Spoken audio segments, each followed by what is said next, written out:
Well, ladies and gentlemen, welcome to the Central Asia-Caucasus Institute Forum. We are here today to discuss the Caucasus after the war, and we have a excellent panel of speakers, which I will introduce in a moment.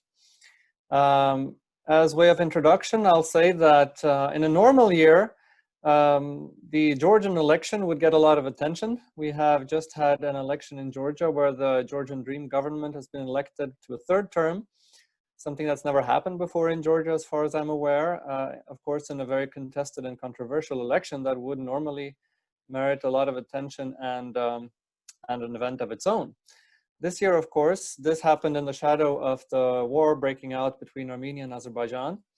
That the fact that the war broke out may not have been a surprise to a lot of people. Some of us, myself included, have been warning for years that the things were inevitably going in the direction of a war if nothing was done about it. Still, the way it happened may have surprised a lot of people, myself included. Azerbaijan, as we discussed here while waiting for the event to start with some of the speakers, Azerbaijan managed to get exactly what the most likely negotiated solution would have led to, pretty much. Tragically, this had to they had to arrive at this result through bloodshed rather than through negotiations. The timing of this may have been a surprise. Also, the role of neighboring powers.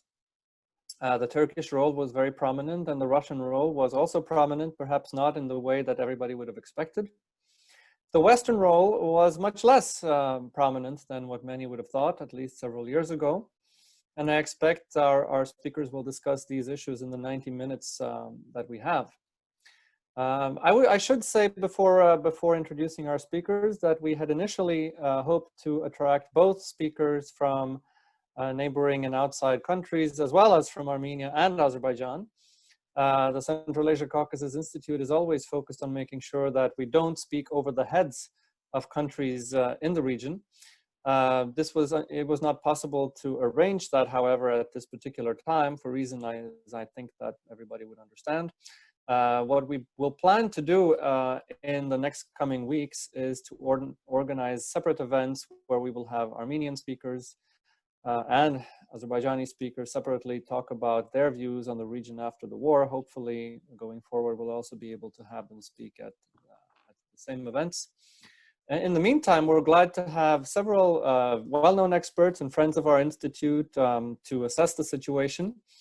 And I will introduce them in the way they will be appearing, which will be from the closest to the furthest, geographically speaking, from the region. Tezo Japaridze is well known to everybody who knows our institute, I believe. He is a former Georgian Minister of Foreign Affairs, but for most of us, much more importantly, he spent a decade or more as the ambassador of Georgia to the United States at a very critical moment in time in the 1990s, basically setting up Georgia's diplomatic presence in the United States, and therefore is still very well connected and well remembered by the collective Washington think tank environment. Tezo Japaridze has also been Secretary General, I think the right term is, of the Black Sea Economic Cooperation Organization, as well as an advisor to Georgian governments thereafter. And he has a long experience of observing the situation in the region, and we're glad to have you on our panel. We will then hear from Sergei Markedonov, who is with MGIMO University in Moscow.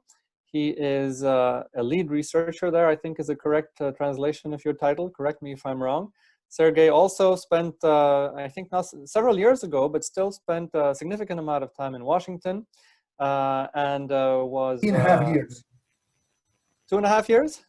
3.5. 3.5 years, there we are. Yes, and we also know you very well from that time, and we're very glad to have you as well on this panel. Suat Kanukluoğlu, whom you can see the shade of, he's sitting in Ankara where he hopes that power will return. There was a planned power outage, which is supposed to be over. So we hope that by the time he will be speaking, you can also see him and not only hear him. Suat, of course, is a fellow with our Stockholm-based Institute for Security and Development Policy. which forms a joint center with the Central Asia-Caucasus Institute, and he has been for several years. He, of course, has, as many of you will know, a long career in Turkish politics as well as in the think tank world. He was the Ankara director for the German Marshall Fund before being elected to parliament in 2007, I believe, and then after his time in politics, he also led a Ankara-based think tank, after which he has been, should I say, more or less an independent expert, and affiliated with several different programs, including ours, and we're very glad to have you. Finally, last but not least, we will hear from Glenn Howard, who is also a long and close friend of our institute. He is the president of the Jamestown Foundation, which has been involved in matters relating to both the North and South Caucasus, I should add, for as long as I can remember, and obviously as publishers of the Eurasia Daily Monitor, which is a must-read resource for all of us who are involved with this region. Glenn, we're very glad to have you. Thank you, Svante. You can shed light also on, especially on the on what you think of this situation and of the role of the United States, if any at all. I will not steal more of your time. You didn't come to hear me, you came to hear from our speakers. So, Padonotedo, you have the screen, as we say nowadays, not maybe the floor, but at least you have the screen, please. Thank you very much, Svante. I'm really indeed very much, delighted to see old-time friends from the category of usual suspects. We worked, together for many years, covering different developments, making different assessments and judgments. And I'm indeed really very much delighted that Svante, you are chairing this, in my opinion, very important, meeting. And we would have, possibility to exchange our views, to share our opinions, because we just within this couple of weeks, exactly 47 days of war, military activities between Armenia, we witnessed, I would say, indeed, tectonic, changes, which would be not easy for me, as Svante very kindly, just admitted that I'm long time kind of analyst of the events in our part of the world. It was just indeed, very, very difficult, would be very difficult for me just to think about these kind of developments in my neighborhood. But on the other hand, I was thinking about that. I was reading a lot of things, and it's a lot of plenty of, different analysis, judgments, assessments, and this and that. But I think, Svante and my good friends, it's a bit, too easy, too early make, some kind of strategic, conclusions on what happened. A lot of things sort of happened, but we are talking about the Caucasus. Yes, there are certain developments, certain events taking place, but we do not know about the details and nuances that took place between, political actors. We do not know communications, pre-escalation period, post-escalation period, what between, regional leaders, what kind of, informal agreements have been, achieved, what kind of, deals made. But still, it's very important for us just to talk about some facts on the ground. And if we start about the facts on the ground, we, and Svante and I briefly talked it before a bit earlier, that of course, the settlement of this of peace between Armenia and Azerbaijan, it's very important that we have peace in our neighborhood. It's very important. People are not killed. People are not dying. It's very important. So if we speak about the facts on the ground, of course, we have, it's obvious that Azerbaijan is a winner. It's a victorious country. It reverted back, the occupied territories. And Azerbaijan is a clear-cut, winner. But at the same time, and we can talk about these details and nuances of this, developments, but at the same time, and it's very important, watching daily and reading daily also a lot of, pieces of information. I really appreciate certain, strategic, constraints articulated by President Aliyev. I think, it's very important. He's talking about peace. He's talking about development. He's talking about,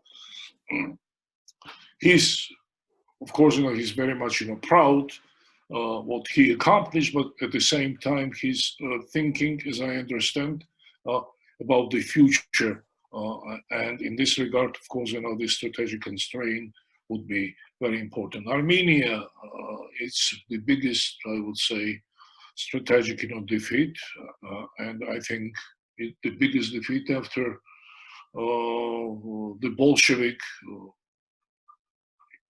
took over in the 1920s for Armenia. And again, Svante and I talked, and Armenians could have agreed to whatever they agreed, now, even much earlier. But that's what happened, and now they lost the territories they occupied, earlier. Two big, regional actors, of course, who it's, fact on the ground, Russians and analysts talking about that. Russia strengthened further its, positions for the first time. I can say for 30 years, Russian peacekeepers, just are on the territory of Azerbaijan. It never happened, before. And here, with my Georgian genes, the notion of Russian peacekeepers, just a bit, raises concerns in my body. And Russian, it's not only Russian peacekeepers, but specifically on the demarcation line between Azerbaijan and Armenia, but Russian peacekeepers are in control of two strategically very important corridors, the Lachin and Nakhchivan, and as we we learned, it's not Russian formal Russian peacekeepers, but peacekeepers composed of from the FSB units. So we have Russians just on the territory of Azerbaijan. And of course, the role of Turkey, it's indeed, very, very important. And Turkey is also very big, beneficiary. And we already mentioned this fact, but Turkey now has replaced the US and France, the members of the Minsk group, and Turkey as a country, and what is more important, Turkish military are in our neighborhood, which didn't happen for many years. So we witness certain radical changes in the existing regional balances, and of course we sitting here in Georgia, we watch it with very much attention, and of course the developments in the region, this war between Armenia, liberation of occupied territories, it would have I would say strategic impact on the Georgian for Georgians, and I think when I mentioned this, for example, corridors, the different, trade and commercial, perspectives. I think Georgian policymakers, Georgian politicians should be really, indeed, very careful and calculate well their own, resources, their own, potential. And in this regard, of course, these developments between Armenia and Azerbaijan and the whatever changes, took place in this regard, of course, Georgians should analyze in a very substantial and very accurate, way. So it's very brief, I would say, intervention from my side. Of course, there's a lot of questions and discussions among Georgian analysts and policymakers whether these new corridors, Nakhchivan and other options would impact Georgia's transit potential transit capacity. I would not exaggerate the scares in this regard. I think Georgia has enough potential and resources to be useful if we just properly present and articulate and communicate whatever Georgia wants, to become a useful country for its partners. And in this regard, of course, Svante, you started with that. We can talk about different problems and issues, but for Georgia to be properly projected in these new configurations in the region, Georgia should be strong and consolidated internally. And of course, elections are very important. Good elections are much better, but at the same time, consolidation of Georgia's political class, of political actors around a couple of strategic issues will be very important in this regard, and especially now when as I said at the beginning, we witness tectonic changes, and these developments would impact on Georgia's perspectives as well. Thank you very much, Patonotelo, for your views from how this looks from a Georgian perspective. I'm sure we can return to this in the question and answer session. In the meantime, I'll hand the floor over to Sergei Markedonov in Moscow. Please, Sergei, share with us your views on how you see the situation and the next steps. Thank you, Svante. First of all, let me express my gratitude for the organizers to having me for this discussion. I'm grateful for this opportunity. First of all, let me briefly touch basic regional developments around this outbreak of the conflict. I suppose we see now the strongest earthquake in the Caucasus in terms of changing status quo. The previous one took place in 2008 August, and as a result, the two breakaway republics were supported by Russia, and ideas of secessionism was rather successful in practice. Now we see the different developments. We see a return of territory. We see a return of breakaway regions to the control of the central power. Thus, Azerbaijan became the second power, second country in the Greater Caucasus, taking into account North and South one, which tried to regain control over lost territories, and it was more or less successful.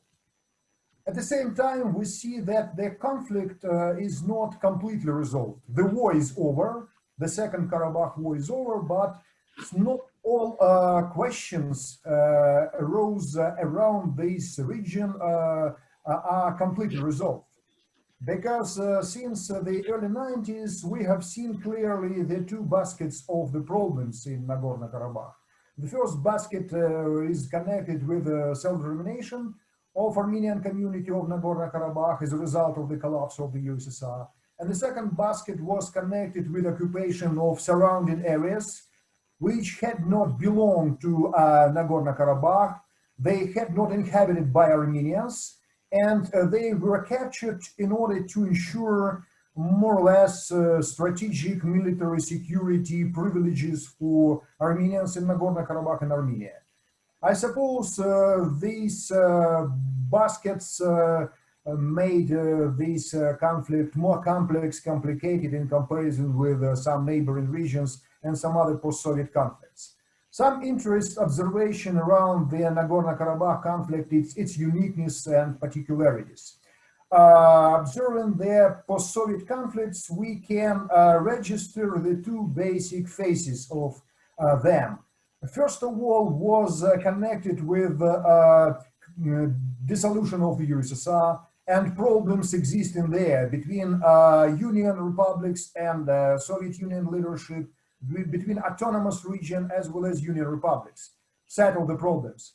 The problem of the USSR is not inevitability of this collapse or wishful thinking around it. The problem is lack of legal criteria for this dissolution, because all legislation concerning opportunities for secession, self-determination were ignored in the process of this dissolution, and the principles of political reasonability dominated.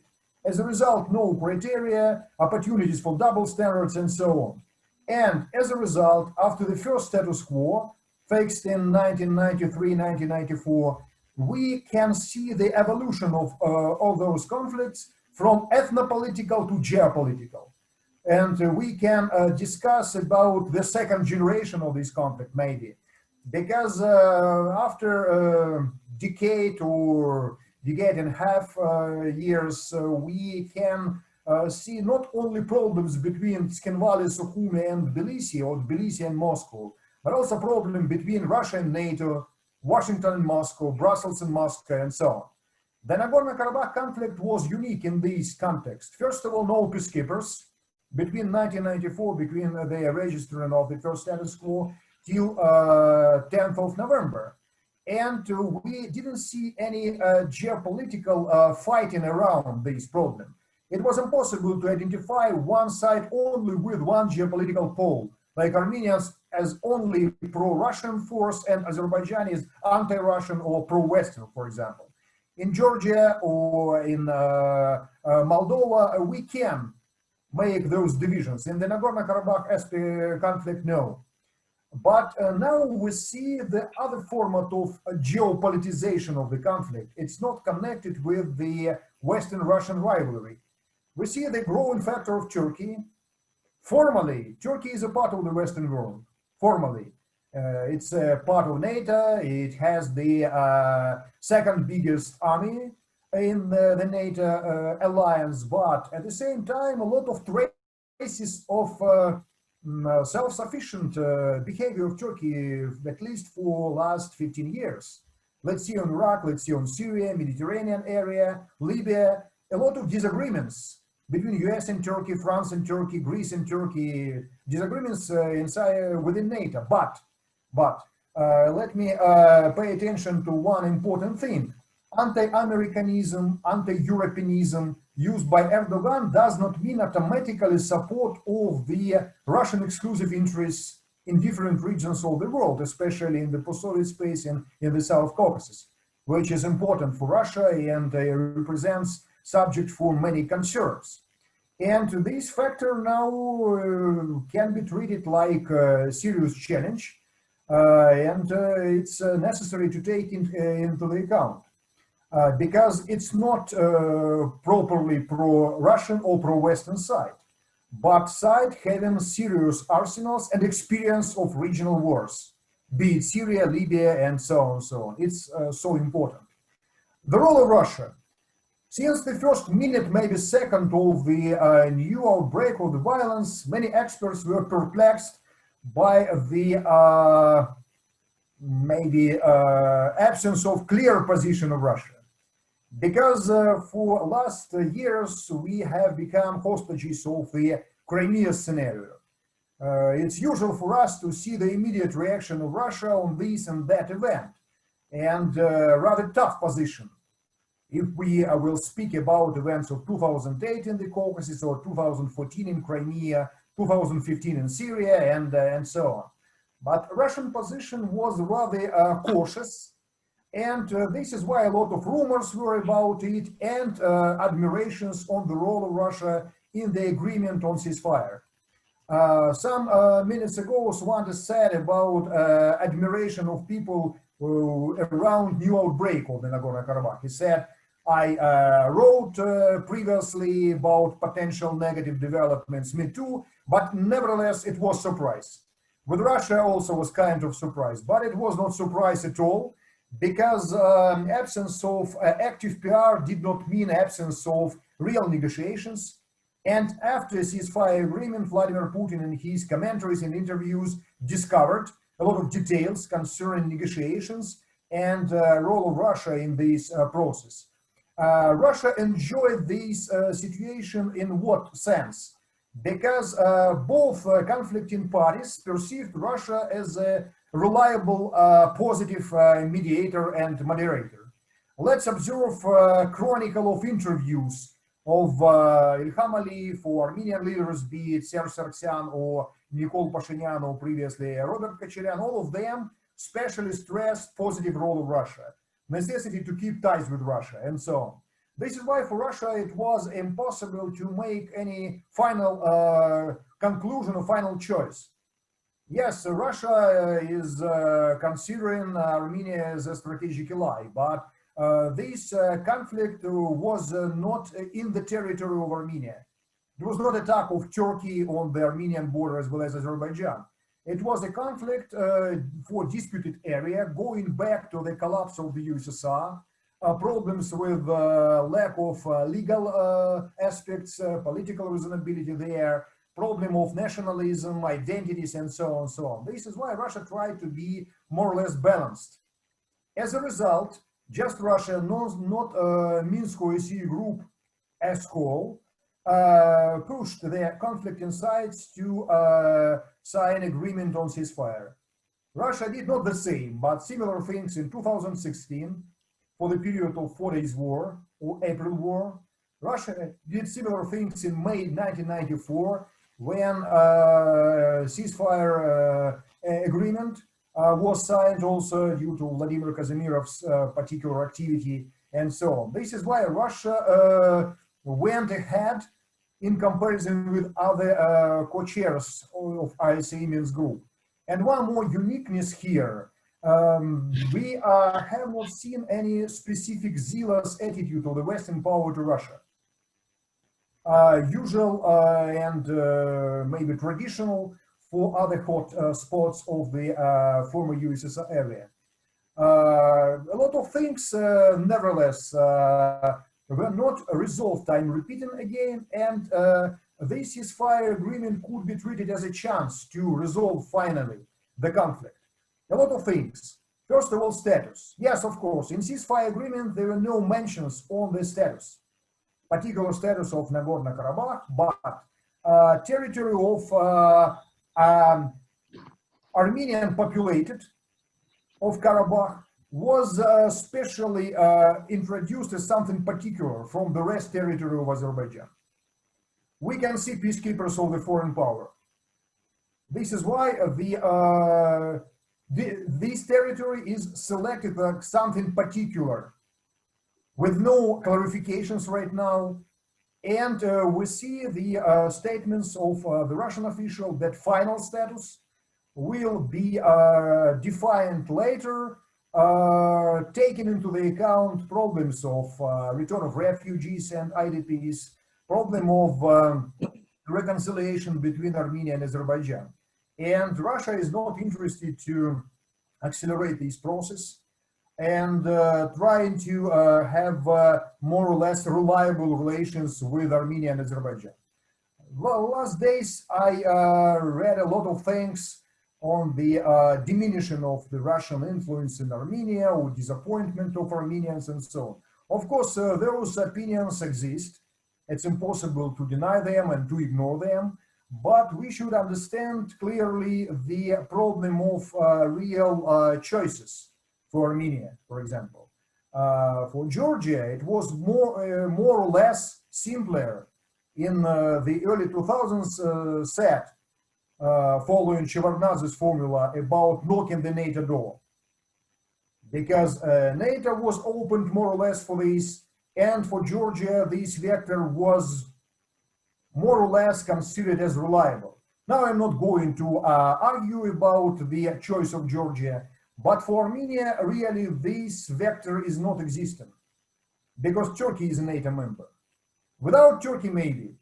The problem of Georgia was not conflict between Turkey and itself. For Armenia, yes. And, for example, denunciation of those ceasefire agreement, not so great, by the way. I can agree with Armenian officials who named this agreement bad. I understand. I agree with Teda that it could be comparable with the Alexandropol Treaty of 1920, which was a result of the very fast Armenian-Turkish war after the several treaties signed in 1920, with some points concerning the self-determination of Kurdish people, Armenians, and so on. But this denunciation will open the way for re-escalation.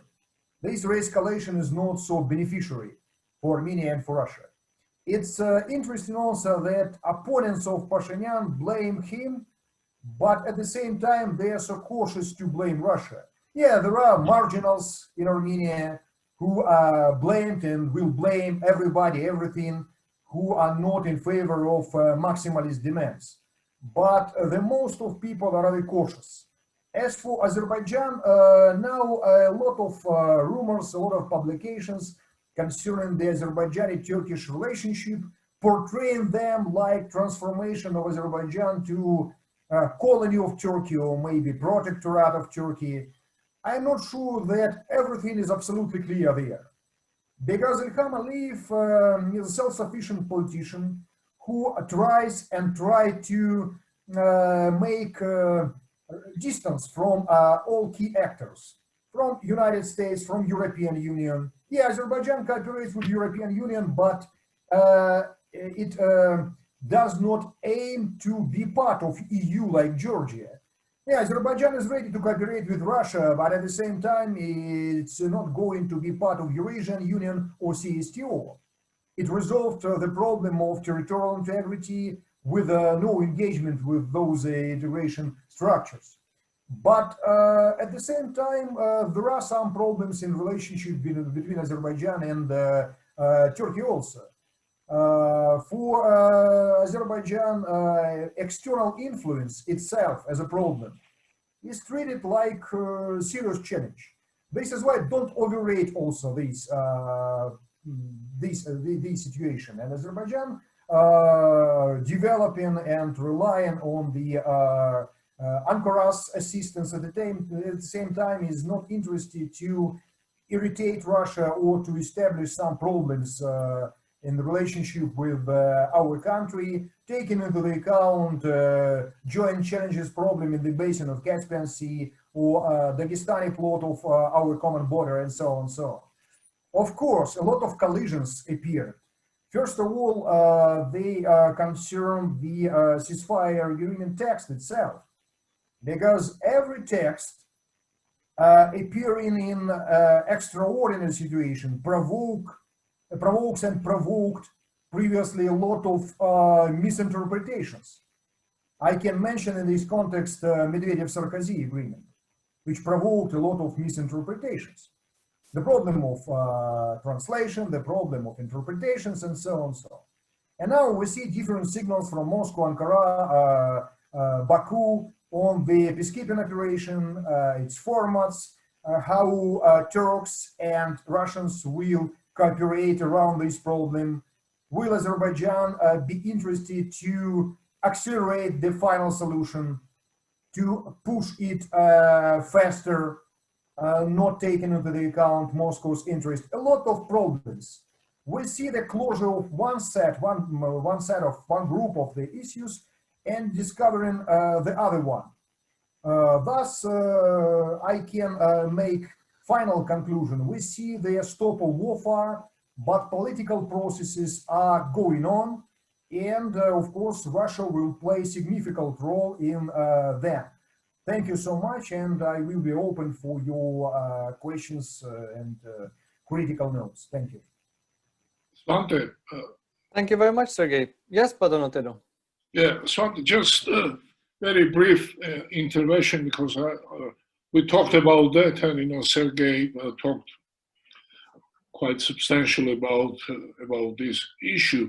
We're talking about ceasefire, about document signed by 3 presidents, but what kind of document we are talking about? Is it agreement, which it is not? It's a statement, and as Sergey admitted, when I say statement, it may become certain source of different interpretations by Russians, by Turkey, by Armenians, by Azerbaijan. So I think it would be very interesting and important for us just to clarify this very important issue, because when we speak about interpretations, we're quite familiar with interpretations in this part of the world. Yeah. So we will return to this point, Tedo. We just have Suat, who is, his battery has very little left. So I think we should take the benefit of hearing from Suat while we can. And then we'll get back to all these points after we've heard from Glenn as well. Please, Suat, if we are still with again, Suat is in Ankara, has a power outage, but he still has some battery on his phone. Please, Suat, if you are with us, could you? Hi, Svante, thanks. Apologies. That shows you cannot rely on the Ankara municipality anymore. Okay, well, you have a picture now. That's all right. Better than nothing. Okay. Well, I mean, you asked, first of all, thank you for the invitation, and being part of this panel is certainly an honor, and interesting to hear from the others how they have processed and viewed the recent events in the Caucasus.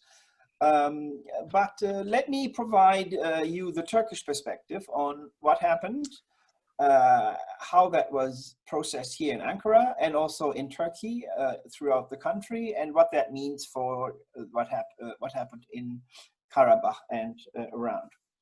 Now, first of all, I think what I would want to underline is that not only in Karabakh, but Turkey for the last, I would say, 4 years or so, views the projection of military power as an effective political means.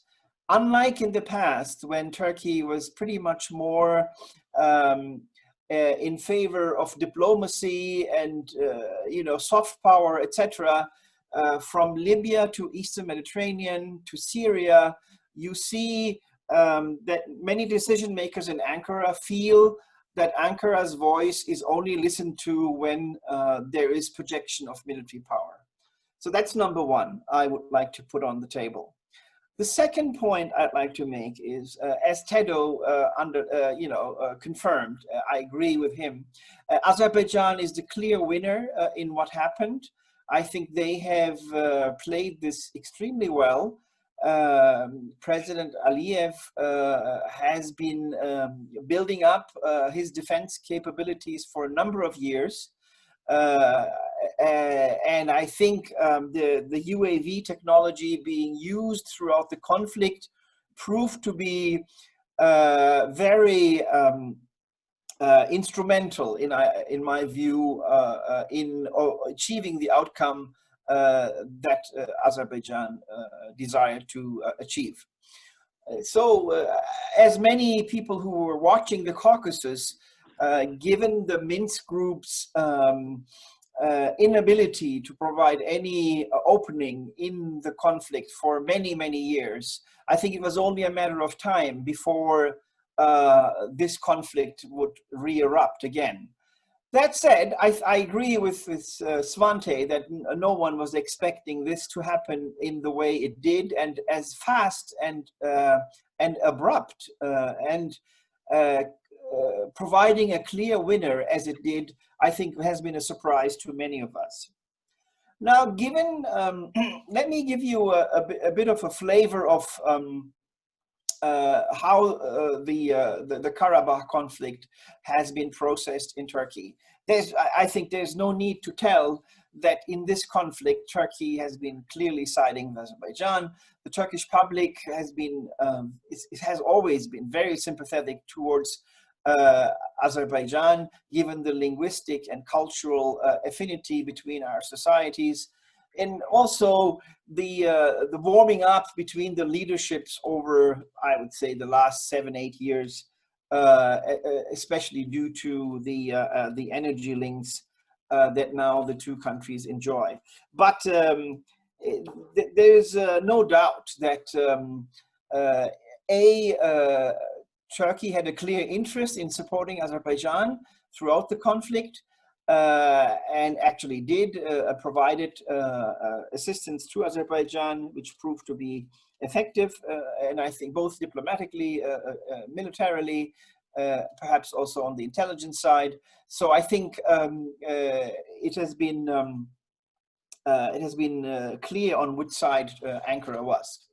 Now, I think whatever we call it, the statement is obviously the official name of the document that has been signed, but it's an armistice, the end of hostilities, whatever you want to call it. For Turkey's perspective, of course, it was extremely important to see Azerbaijan consolidate its gains that it achieved on the ground.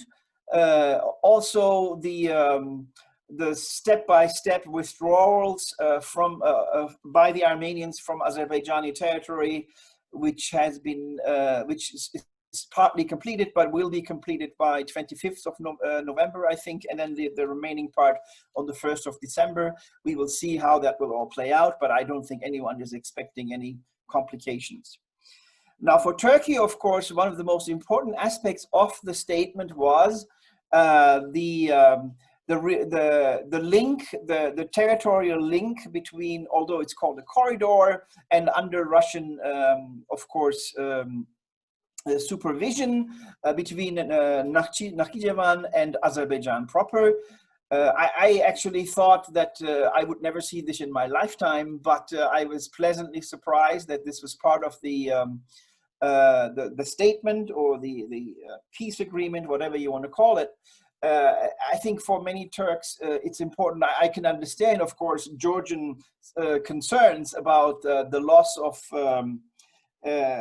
income due to such a route, if it is established, that would probably have, a lot of Georgians would not be happy with it. But I think for Turkey, it also has an emotional side, not only a commercial side, that it will have a link to the Turkic world through Nakhchivan, the corridor, and Azerbaijan. Now, I think the Second Karabakh War has shown, and I think it would be fair to say that Russia emerged as the clear winner out of this for a number of reasons. I think the Kremlin played this really well. It was known that they did not like the Pashinyan administration in Yerevan, but also the fact that now Russian peacekeepers will be in Karabakh and in Azerbaijani territory in itself, I think will provide Russia with a new lever in controlling the South Caucasus better. Turkey achieved, of course, a lot as well, especially that Turkey will be present in the monitoring center to be established in Azerbaijan is in itself important. And I think despite the clear gains that Russia made on paper through that agreement, I think it's undeniable that Ankara also demonstrated once again that it is an important player in the South Caucasus. And while there is still Russian dominance in the South Caucasus, it's difficult.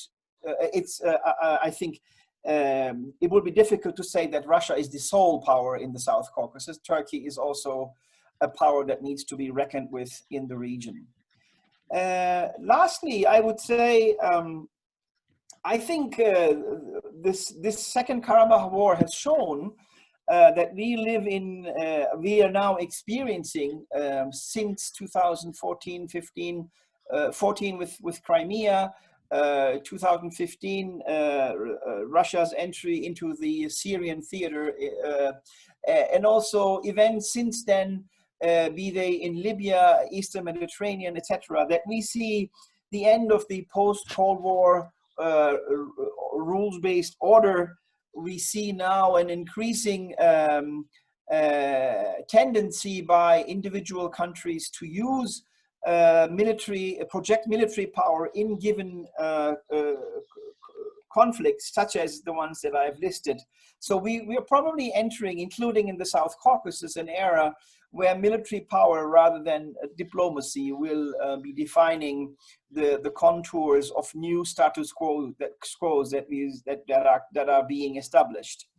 Now, that is obviously going to be a regional environment that will be less, that might be less stable, but could also prove durable, especially if the agreement is fully applied and Turkey and Russia continue to nourish this personal relationship between President Erdogan and Putin that seems to be able to overcome a number of complications ranging from Libya to Syria to other places. So if this continues, and I actually think it will, provided that both leaders remain in power, I think we probably will see this current status quo that is being established through this Second Karabakh War to hold on for quite a long time.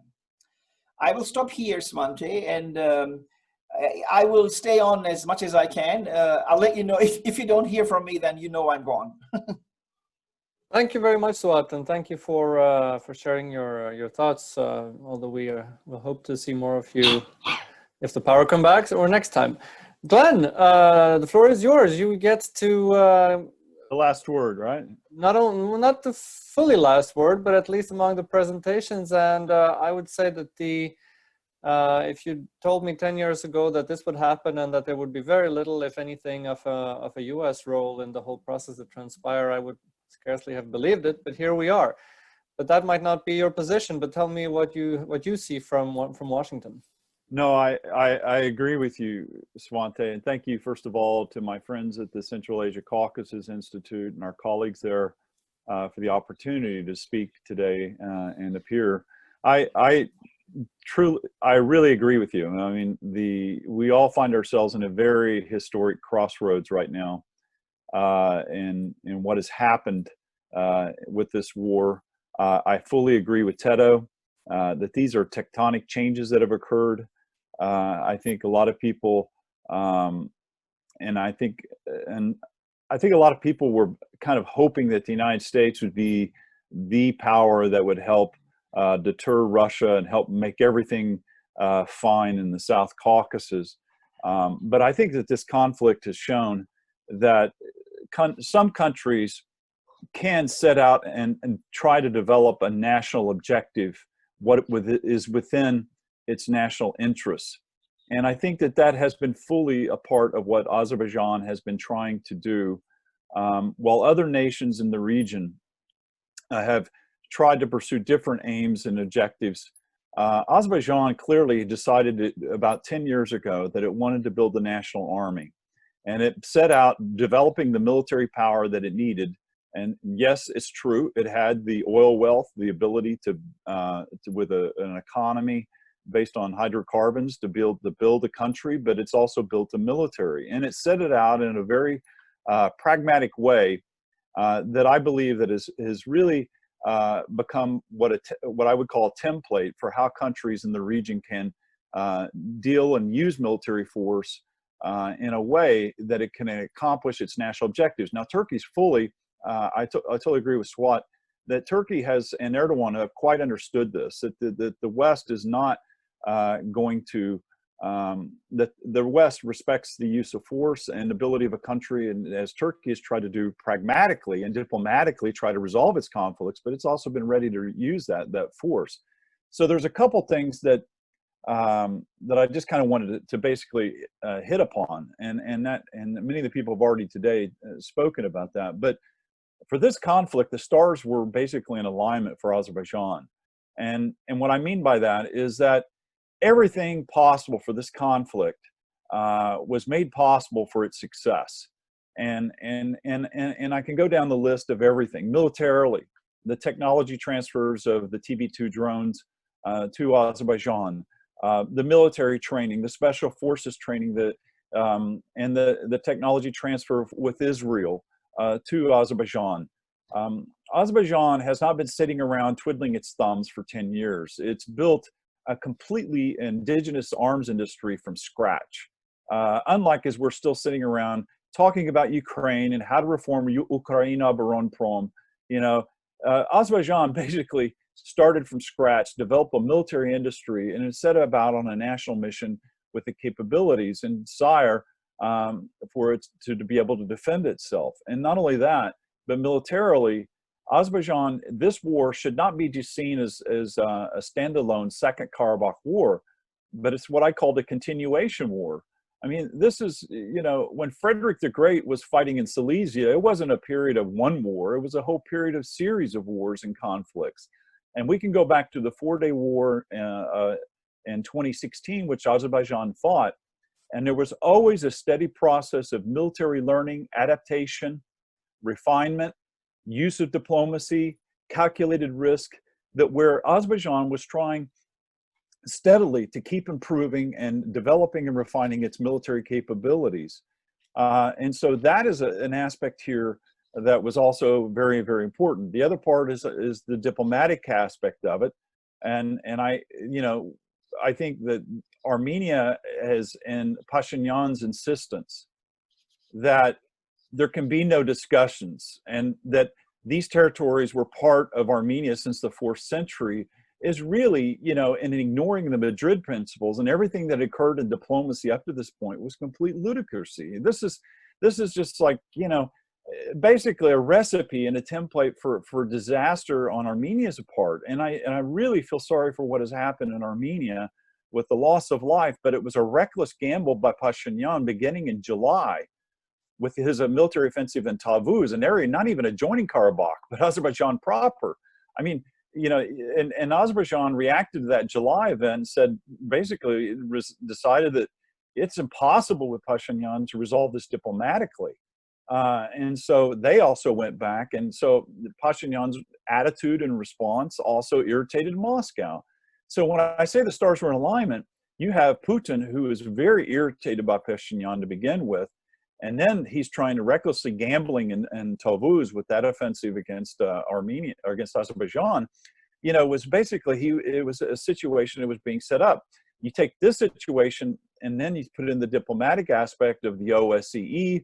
The Trump administration obviously was not really engaged with the OSCE or the South Caucasus, but in fairness, Obama wasn't either.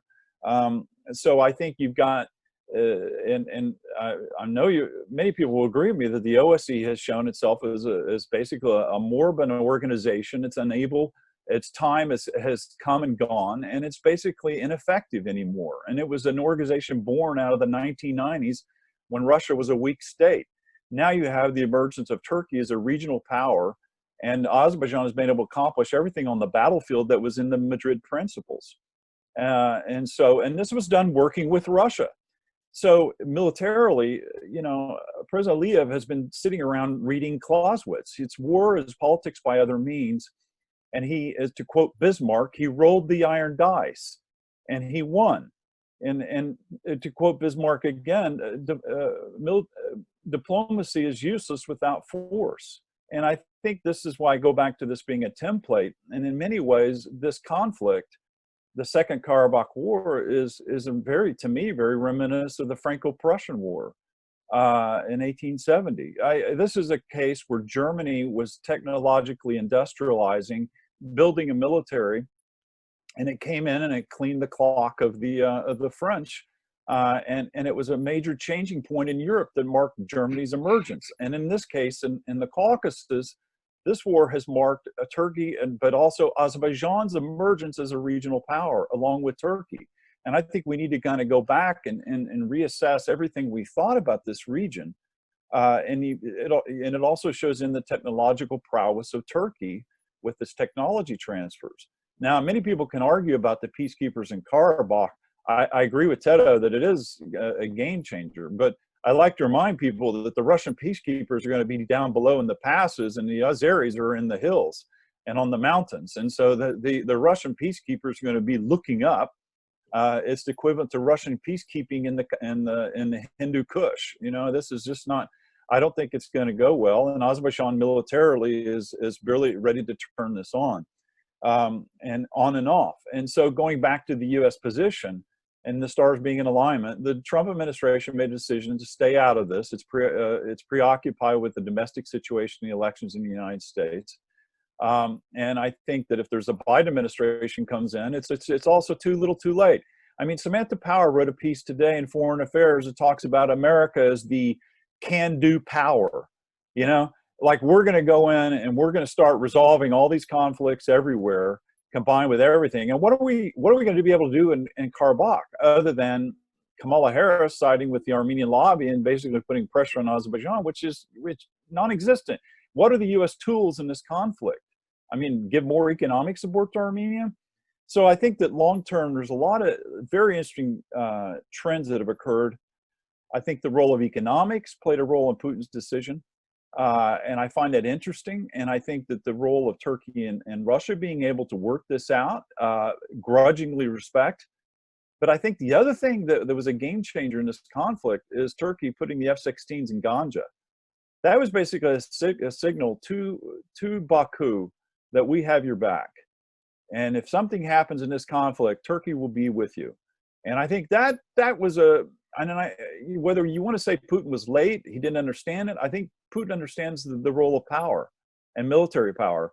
And I think that it also marks that Turkey's emergence in this region as a way that unlike, say, in 2016 and other instances, when I'm referring to the 4-day war, Turkey has basically signaled that it was also there in Ganja. We're going to protect your back. But this is also reflecting something very fundamentally important. Turkey is becoming more confident in itself as a regional power. This didn't exist prior to the coup in 2016. You know, Turkey has marked itself, whether in the East Med or in the Caucasus, it now has confidence in itself and regional capabilities as a regional power and in its ability to deter Russia should it be needed. And this was shown in Idlib in February of this year when the Turks actively fought the Syrians and brought them to a standstill, but the Turkish drones were taking out the Russian Pantsir anti-aircraft weaponry just right and left. So this was a signal of the technological edge of this conflict that was changing. Second, my last final point, Swante, is the Putin interview earlier this week on November 17th was really interesting. And it's a fascinating interview, and I encourage people to read it. Because Putin in that interview talks about France and Germany in the context of Russia and Turkish relations, but the ability of France and Germany to put aside their differences and to achieve common goals and European politics and in the European balance of power. And he made that analogy talking about Turkey and Russia. And I find this very interesting because I think buried within that statement is also a statement about Azerbaijan and Armenia. And it's also a signal to Armenia that, look, come on, guys, you're going to have to get over this. You're going to have to understand that the situation is changing. And I think that if Armenia starts thinking it's going to prepare for the next war and it's going to carry this on, I think it's going to be the wrong approach because its militarily can't do it without another outside power ready to help it, and that's not coming. And I think the game changer will be if peace does come back and they carry out the ceasefire and things continue the way it is, that the game changer could be Turkey opening the border with Armenia.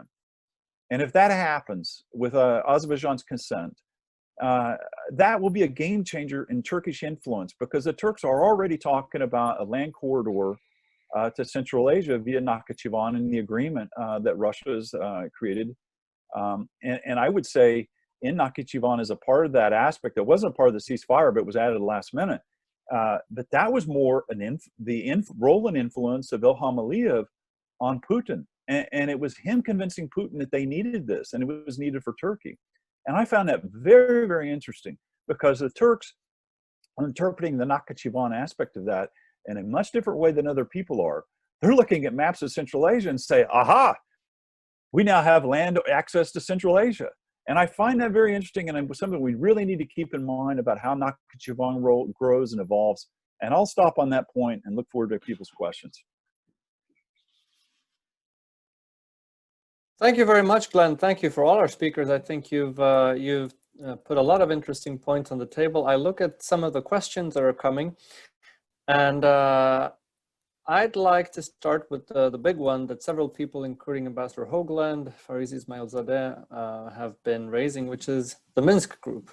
Now, the Minsk Group, for some of us, has been a favorite punching bag for some time, as it hasn't been particularly active in this conflict for the past 20 years. It was very active in the 1990s, but then, in the past 20 years, probably not so much. At the same time, several of you have made a very valid point that this conflict is not resolved. We have a ceasefire, and going back to Tedo's point, we don't really know what kind of document this is. This is not a formal treaty, formal agreement. Yes, it is some kind of agreement, but it's not a treaty, far from it. Now, is this conflict going to refreeze, which is probably what would be likely if the OSCE Minsk Group would continue to be in charge of it. But we've already seen in practice that there is a Russian unilateral action that is coordinated with Turkey that is not a co-chair of the Minsk Group. Turkey, I think, is still a member of the full Minsk Group, but not that we need to go into all the details of the Minsk Group, but the co-chairs sometimes bother to brief the members of the full Minsk Group, and sometimes they don't. So the fact that Turkey is a part there is not really relevant. Is the OSCE Minsk Group still at all relevant? Is there de facto another format in existence, or do we need to think about a format to take the opportunity to resolve the outstanding questions, to avoid a situation in which this is just a second out of many wars between Armenia and Azerbaijan? Myself and others have argued that this is to some extent like the Israeli-Arab conflict or the Indian-Pakistani conflict. You have periods of war, periods of cold peace, little episodes like 2016, big wars like we just had. But we also have an opportunity right now to bring it to an end and to find solutions to all these questions. Who would like to take that big apple and take a bite of it? To simplify, should the Minsk Group be scrapped, and what should we have in place of it, or should we still put our faith in the Minsk Group? Who would like to start? Sergei, perhaps. Yeah, can I start? Please. There is a kind of conventional wisdom for at least last decade to blame OSCE Minsk Group for ineffectiveness. Don't forget that Minsk Group, for the period of its existence, offered a lot of things to the conflict resolution. Package plan, yeah, gradual step-by-step plan of common state, updated Madrid principles, and so on and so on. The co-chairs could not make work instead of Armenians and Azeris.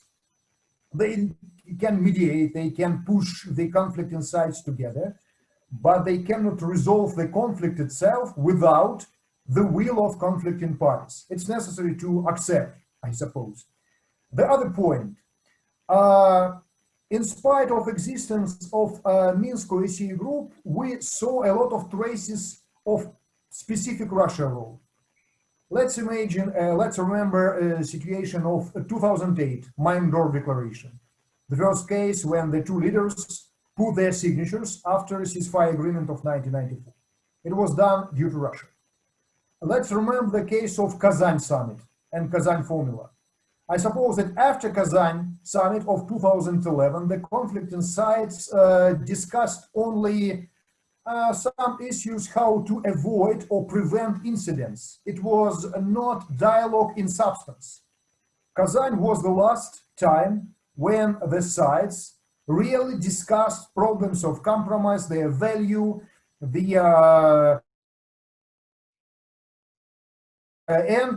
interesting point that the other areas accept Russia. Let's see an initiative of Putin in St. Petersburg, 2016. I observed that time even Twitters of American diplomats, James Warlick, then co-chair of Minsk Group from the United States, who wrote about blessing Mr. Putin for this initiative. It was impossible to imagine in the case of Donbass or Georgia, for example. This is why Russian particular efforts were more or less tolerable, and they were accepted, by the way. One more point, which is usually missed in our discussion on the particular role of Russia or particular role of Turkey. We can also take into the account Iranian role. Unlike Turkey, Iran was never part of OSCE Minsk Group. No rank and file member, neither a co-chair. But the role of Iran is very important. Now we see the tolerant attitude of Iran to peacekeeping initiative. Why? Because Iran takes care on Eurasian format of the conflict resolution, allowing countries of the region, as well as Turkey, Iran, and Russia, greater Eurasian trio, to do something. If I suppose this peacekeeping mission would be international, American, British, Israeli, we could see the other reaction of Tehran.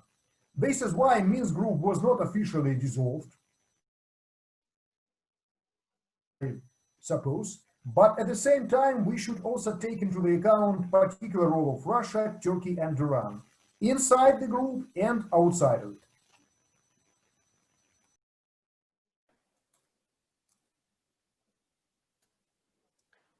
Thank you, Sergey.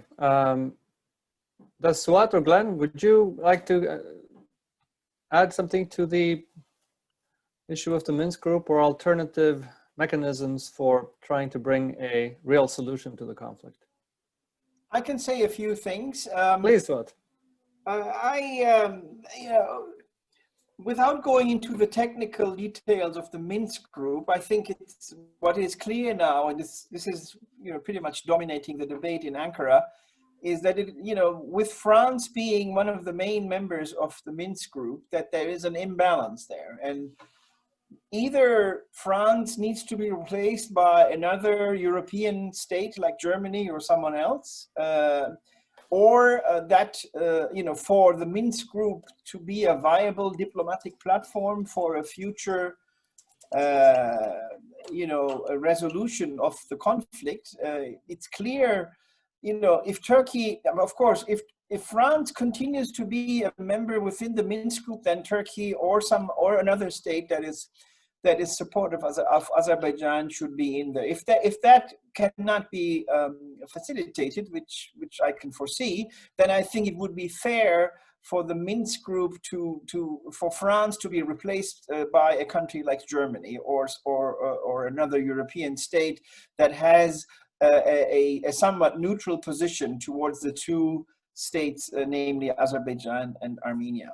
If that does not happen, I think we will continue to see regional diplomacy taking precedence over the more traditional means we had, such as Turkey and Russia, and perhaps even in the future, the inclusion of Iran in a sort of Astana type framework for the Caucasus. Although that seems still a bit off at the time, because we have the American election just freshly done. Hopefully at some point Mr. Trump will concede and we will know, we will move forward. But it appears President Biden will be sitting in the White House as of January. I think both Moscow and Ankara would want to wait and see how this new administration, if and when, would take a position on this conflict. But I'm inclined to think that if the current membership and status of the Minsk Group continues, it will have a lesser impact on direct developments, and perhaps a more Russian-Turkish, Iranian or Russian-Turkish framework could take more precedence over the conflict's future. Glenn, as you address this issue, I'd like to ask you to include also the visit of Secretary Pompeo to Georgia just after this. Which does it matter? I guess at this point is the right question. What is your view? If you can integrate that. Definitely. I view Pompeo's farewell tour as a GoFundMe campaign for 2024. I think he's too little, too late. And it's more about him and about what his domestic agenda is after he leaves as Secretary of State. So, again, I'm a firm believer that the United States should not encourage other countries to stand up to Russia unless we're ready to put it on the table and back them up. And I think it's very ill-conceived by the United States to constantly encourage people to do things. And the thought occurred to me, that when you think back on the 2008 war with Georgia, Cheney convinced Bush to put the F-16s in Turkey as a sign because they feared that the Russians were going to go into Tbilisi. I mean, that was a form of deterrence. And I find that Turkey putting the F-16s in Ganja is also a similar role that Turkey's playing. And I don't think that the United States or even Pompeo quite understood the role that Turkey is emerging as a regional power, and they're just kind of ignoring it. And Turkey, since 2016, has basically had enough, but they continue to engage the West. And I think to a certain extent, Biden understands that. I'm worried about some of his advisors may convince him otherwise, and that Samantha Power is out there cheering the U.S. to go on, and we're the can-do power. We can do everything. And I think I think if you read Hillary Clinton's article in Foreign Affairs, there's a certain indication there of Trumpism. And I'm very curious as to how much Trumpism will kind of infiltrate its way into Democratic Party thinking, and how that will translate into its own views of U.S. role in the world stage. So going back to to Pompeo and other things, I think that the ship has come and sailed for the United States. That the conflict has really reached a different stage, and I find it ironic that the only country in NATO that ever talks about Georgia's membership in NATO is actually Turkey. I mean, you completely stopped hearing about it, but it's certainly the one country there. So if Biden administration has a view on Georgia getting into NATO, I mean, it would make sense that they would have to work with Turkey in the region, but I don't really see that. And in the Black Sea, you can't do anything against Russia without Turkey. So it's a non-starter. And I think Putin geopolitically and geostrategically still thinks of Turkey as a lever to use inside of NATO against NATO. And he smartly understands that. I think Erdogan understands that. And so everybody kind of has an understanding of what their role is, except for the United States. And we haven't quite figured that out. So maybe we will be in this new administration. Thank you, Glenn. Yes, please, Tedo. So just very briefly about the question, Farid raised about the Minsk group. In the light of this, developments and the war between Armenia and Azerbaijan, it looks like that this group, this model, this pattern didn't work. It's sort of outdated. I would agree, with Suat in this regard, that maybe it's not about abolishing this, because it wouldn't be easy to abolish any international, grouping or whatever, but it would be more appropriate to think about refreshing it, to including into this group, new members, less biased, and more objective with a strategic, view. And in this regard, of course, Germany would be very interesting, participant. There could be, other participants from, for example, Scandinavian countries or whatever. But I think, just Minsk group, as it is now functioning, it's doing at least, nothing. And another issue which is very interesting, and I would agree with Glenn in this regard, and going back to the recent interview of President Putin, about the new role of Turkey, and maybe in this regard, I don't know whether Mr. Putin and his just inner circle thought about that. Now they have this new role. They made this deal between Azerbaijan and and Armenia, and we do not know yet what's it. It's an agreement, statement or whatever. And as you said, Svante, conflict has not been resolved, fully, and things may happen. So I think, we need to talk about these, developments, war activities, and these, and territories and corridors. But at the same time, we need to talk and think about these perspectives. What would happen, in 1 year, in 5 years, and specifically about, trade and commercial, developments, and how Turkey and Russia, including of course Georgia, Azerbaijan, and Armenia, they can make this part of the world, which for anybody in the Western world, whenever they talk about Caucasus, it's about conflicts, it's about frozen conflicts, now war. That this is part of the world where something good happens, and in this regard, U.S. role is very special, very essential. And U.S. Glenn, about Secretary Pompeo's recent visit, to Georgia. I do not know the details, obviously, what they talked about, but it looked like, at least for me, a bit belated visit. We need more United States in Georgia, in the region. And it's not only about visiting Georgia for a couple of days or for 1 day, but we need the United States to deliver to Georgia some practical solutions, like membership into NATO, or just presence of more US on the Georgian territory. But again, we live in a very different part of the world now. And as I said at the beginning, we witness tectonic changes, but we need also not only talk about what happened, but we also need to look into the future and find out different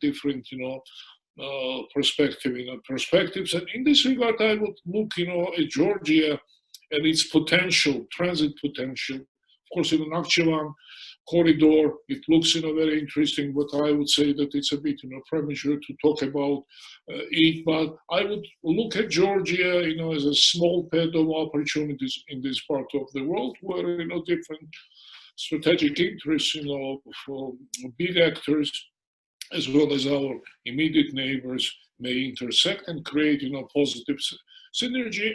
And Iran, we can ignore Iran due to obvious reasons, but at the same time we cannot ignore geography. We need to engage somehow in a kind of communication or dialogue with this country. So again, things happened. We had this war. Azerbaijan retrieved back territories occupied by Armenia for many years. But now let's think about future. Thank you, Tedo. If I can just add something to this discussion, it seems to me that going forward, there would need to be some form of mechanism for continued discussions. Not that the likes of the Geneva discussions between Russia and Georgia and the Western and international organizations have been very productive, but I think in the long term, there will need to be many issues where Armenia and Azerbaijan need to talk with each other. If there's going to be a transport corridor connecting through Nakhchivan, if there's going to be a resumption of trade and transport, if there's going to be even gradually a move towards a status negotiations, even in the distant future, there needs to be some recurrent discussion, some format. I think the best format so far that could be emulated is the Astana talks. Again, they might not have resolved the Syria conflict, but nobody expected them to. But I think similarly, we need to find a place, and a mechanism where all the issues can be brought to the table, and also where the regional powers, where Turkey, Russia, Iran, the EU, and the US and others can be present in whatever capacity they want to. Maybe our friends in Kazakhstan could host something like that in the future. Who knows? Somebody in the chat group suggested Georgia should be the head of the OSCE Minsk group. I think probably Georgia would like to avoid that. If I were in Georgia, I would not take that as a compliment, so to speak. But going back to our panelists, I think in the couple of minutes we have left, there are two questions I think we'd like to discuss. One is this specific corridor. Very briefly, yes, in a certain sense, the idea that Azerbaijan can have a connection through Nakhchivan to Turkey, I think Turkish right-wing parliamentarian Sinan Ogan called it the gates of Turan. Now, if these are indeed the gates of Turan, and if these are under the control of Russian forces, I wonder what kind of gates of Turan these really are. And similarly, yes, I wonder, I see geographically how this connection would be a shorter one than going through Georgia. But if I was an Azerbaijani or Turkish truck driver, you know, maybe I would prefer to take a stop in Tbilisi, even if it's a longer route, rather than going through this Russian-controlled corridor through Armenia, which might not be the most friendly way to travel. Just very briefly, is there anybody who would like to say, do you really view this corridor as a real game changer? Because I can't really bring myself to do that. If I may, Svante, as far as you mentioned, you know, Georgia and these corridors, very briefly, because I would prefer to listen to Swat and to Sergey and Glenn about that.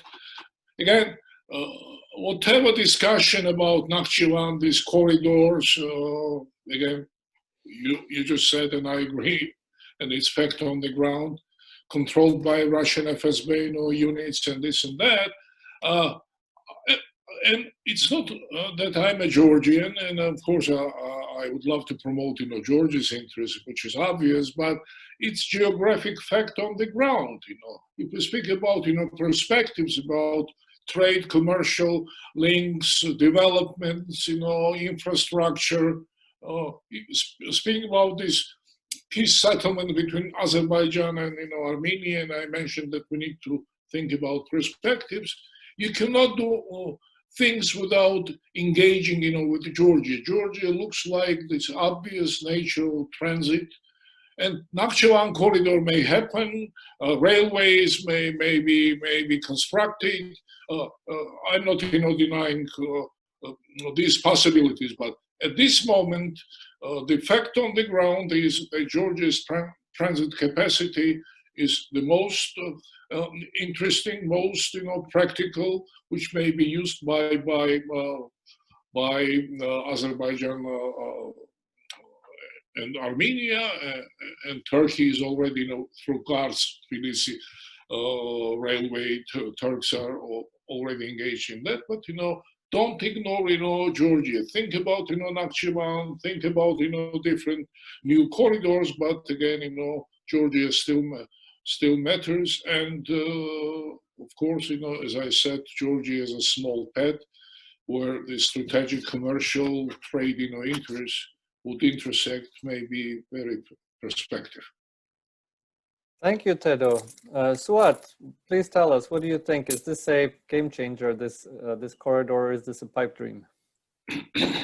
It's not a game changer. I agree with you. I think Sinan Ogan is a little bit top of his head. It's obviously going to be controlled by Russia, but it is also not insignificant, totally insignificant either. I think it sets a precedent. It's on paper. So it also reflects the Azerbaijani and Turkish desire to connect Nakhchivan to Azerbaijan proper. So I think in that respect, perhaps, you know, further down the road, you know, it is important that it actually puts this desire on paper and is, you know, signed by Russia as well. But I think we will have to see how Moscow will process all of this, how the implementation on the ground will happen. If, for instance, these trucks or the traffic through this corridor proves to be difficult, you know, lots of security checks, etc., I think naturally the trucks will diverge towards Georgia again. But I'm somewhere in between. I don't think it's insignificant, but I don't think it's a game changer either. Svante, I just want to add that I heard that the Turkish trucks previously were going through Iran, and that the Turkish truck drivers were constantly complaining because the Iranians, when they were going through from Nakhchivan to Iran up to Azerbaijan, that they were having to pay bribes, and they were the Turkish the plates on the Turkish trucks identified them as Turks, and so it was a very irritating factor for the trade. But my point is that there already was an existing trade route going from Nakhchivan through. So one of the questions I'd like, so there's a couple outstanding questions here. Is did Aliyev convince Putin to do that with the corridor, and whose idea was that? Because that came at the last stage of the negotiations. And I heard that it was something that Aliyev argued and won and convinced Putin to allow. And so that more or less reflects a position of strength. But the second part of that is because I'm one of those few people, and like you, I mean, I've flown and I've been to Nakhchivan, and to get to Nakhchivan, you have to fly by plane through Iranian airspace. So my question is there going to be an FSB airspace for Azerbaijan to fly over through that corridor? Because I don't see any mention anything about the air component. And that's most of the time, that's how people get to Nakhchivan to begin with. So I'm just curious as if anybody's heard that, but I think the jury's still out on Nakhchivan. I'm intrigued by how that may affect things. Sergey, if we move to you, it seems to me that if Glenn is right, that this was introduced and President Putin agreed, it seems to me that this is an excellent opportunity for Russia to have leverage on Azerbaijan by controlling this corridor. Or would you see that in a different light? We need to unmute you, Sergey. Yeah. Excuse me. I suppose it gives a chance for Russia to continue its balancing between Armenia and Azerbaijan. But of course, a lot of collisions will appear. It's not the end of the history. It's a chance. Let's see. That's a good point. Well, ladies and gentlemen, I think we have many questions, both that I would have like to ask, and that our many attendees, where we're up at almost 100 people for a while, only on this platform. I'm not sure about the Facebook platform. So there was a lot of interest in this, and I hope we can continue this discussion. There are many issues that I think could form the subject of new events. I think what Glenn talked about Turkey and how the Turkey is viewed in the U.S. and what is understood in the United States and in Washington about the role Turkey plays. It seems that is very much an issue where much more analysis is needed, and we can think of ways to talk about that. We would like to hear also, as I already mentioned in my introduction to the event, from Azerbaijanis and as well as from Armenians about their own views about the future of their region. And our institute will come back to that in a matter of weeks. But in closing, it seems to me that some of the more interesting issues that have come out of this is a consensus that we're changing tracks a little bit in the region from a situation where everything was resolved or not resolved through diplomacy. We're now in a situation where we have first great powers beginning to act through the use of force or acting unilaterally, not necessarily constrained by the international institutions and international system. They're doing what they can get away with. We saw this in Georgia in 2008. We saw it in Crimea. We saw it in Syria. We've seen it in Libya. Now we've seen not only the great powers, but also mid-sized powers doing the same thing. And Azerbaijan, I think, has shown with the events of the past several weeks that is not just a pawn on a chessboard. And that would be my second point in lieu of a conclusion, which is that if we look at this region, we have had a tendency definitely in the West to see a kind of a grand chessboard, to use a term coined by Zbigniew Brzezinski in his 1996 or 97 book. I don't remember exactly which year it was published. And of course, Brzezinski was not only a former national security advisor, but he was very close to the Jamestown Foundation, also to the Central Asia-Caucasus Institute, where he was head of the advisory council. And I think, I don't say this as criticism of Mr. Brzezinski, because I think at the time he was right. These were weak states, new states that had no experience in international affairs, very little military capacity. and diplomatic capacity for that matter. But today, I think 30 years later almost, or at least 25 years later, the situation is very different. All the states of the region have not evolved into fully independent countries that are able to take actions of their own, but some have. And I think, as Sergei said, some of these countries like Azerbaijan do not depend on anyone. They're not part of, they're not looking for membership in NATO or the EU. They're not looking for membership in the Eurasian Union. I think Uzbekistan is one example, maybe the first and most foremost of countries in the Central Asia and the Caucasus that play this type of independent role.